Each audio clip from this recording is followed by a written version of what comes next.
సుమన్ టీవీలో మీ personal and business promotions కోసం కింది నెంబర్కి కాంటాక్ట్ చేయండి. విజయవాడని ఇంకా వరద నీరు వదలలేదు. వేలాది మంది ప్రజలు ఇంకా జలదిగ్బంధంలోనే చిక్కుకున్నారు. అక్కడ దయనీయ పరిస్థితులు నెలకొన్నాయి. ప్రజలు తీవ్ర ఇబ్బందులు ఎదుర్కొంటున్నారు. సింగ్ నగర్ లో పరిస్థితి మరింత దారుణంగా ఉంది. ఎటు చూసినా వరద నీరే కనిపిస్తోంది. న్యూ రాజరాజేశ్వరిపేట పూర్తిగా వరద గుప్పిట్లోనే ఉంది. ఆహారానికి, తాగునీటికి తీవ్ర ఇబ్బందులు పడుతున్నారు.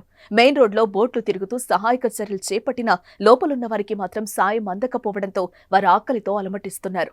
ఎంతో మంది ప్రజలు ఇళ్లను ఖాళీ చేసి నడుంలోతు వరకు ఉన్న నీళ్లలోనే అతి కష్టం మీద నడుచుకుంటూ కట్టుబట్టలతో ఇళ్ల నుంచి వెళ్లిపోతున్నారు. భారీ వర్షాల కారణంగా ఇప్పటి వరకు 14 మంది మరణించారు.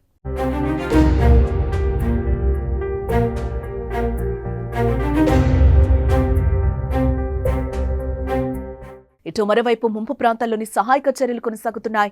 వరద కాస్త తగ్గడంతో ఎన్డీఆర్ఎఫ్, ఎస్డీఆర్ఎఫ్, నేవీ సిబ్బంది రంగంలోకి దిగి సాయం అందిస్తున్నారు. అదనపు ఎన్డీఆర్ఎఫ్ బృందాలు రాష్ట్రానికి చేరుకుంటున్నాయి.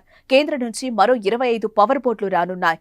విజయవాడలో రోడ్లన్నీ జలమయం కావడంతో పడవలు, మరబోట్ల ద్వారానే ప్రస్తుతానికి రవాణా సాధ్యమవుతోంది.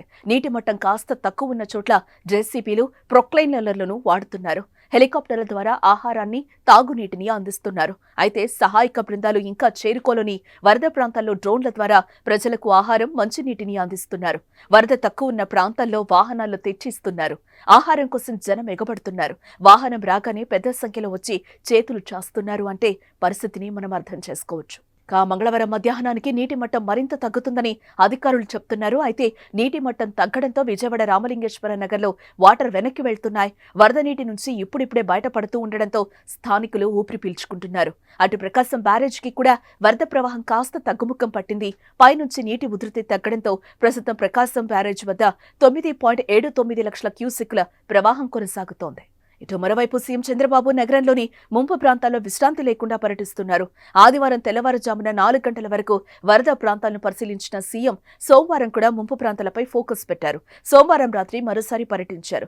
బోట్ల ద్వారా తరలించిన స్వచ్ఛందంగా బయటకొచ్చిన బాధితులతో మాట్లాడారు. ప్రకాశం బ్యారేజీని సీఎం పరిశీలించారు.